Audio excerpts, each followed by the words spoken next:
There are multiple terms that we hear on Shark Tank episodes such as contribution margin or CM1, 2, 3, variable cost, unit economics.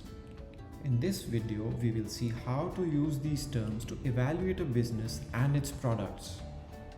There is an interesting quiz at the end of this video that will drill these concepts forever. To understand contribution margin, we will start with revenue. It is based on what a company charges its customers for a product or a service. Next in line is cost of goods sold, also known as COGS. This is what the company paid its supplier for the product or what it costs the company to manufacture the product. Take out COGS from revenue and what we get is contribution margin 1, also known as gross profit. Packaging and shipping cost is subtracted from CM1 to arrive at CM2.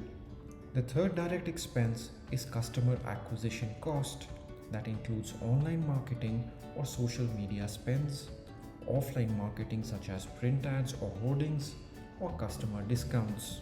Once we subtract these, we get to contribution margin 3. Now all these costs are variable costs, that is, they vary along with sales.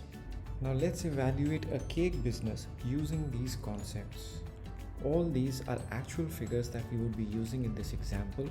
When we talk about unit economics, we are talking about numbers associated with one cake. Mrs. Gulati sells a 1 kg cake for 1000 rupees. The cost of this cake, that includes raw materials and direct labor, is rupees 500. CM1 or gross profit for this cake is 500 rupees or 50%.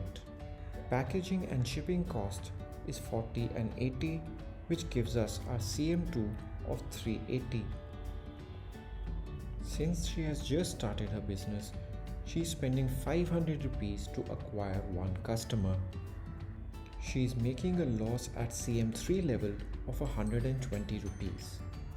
If she is unable to reduce these customer acquisition costs as the business progresses, then that means she is not getting enough repeat customers and product market fit has not been achieved as yet. She will have to fix either the quality, taste, or pricing to achieve that. Mrs. Gulati is a hard worker and her customer acquisition cost over time comes down to 380. That is when she breaks even at the CM3 level. As her cakes become more amazing, her customer acquisition cost comes down to 200 and she becomes operationally profitable with a profit of 180 rupees per cake. That is, the number of repeat customers have gone up as a percentage of total customers. Let's say thanks to Mrs. Gulati for a wonderful job and move on to our quiz. Can you name at least one company in Shark Tank that had a negative contribution margin?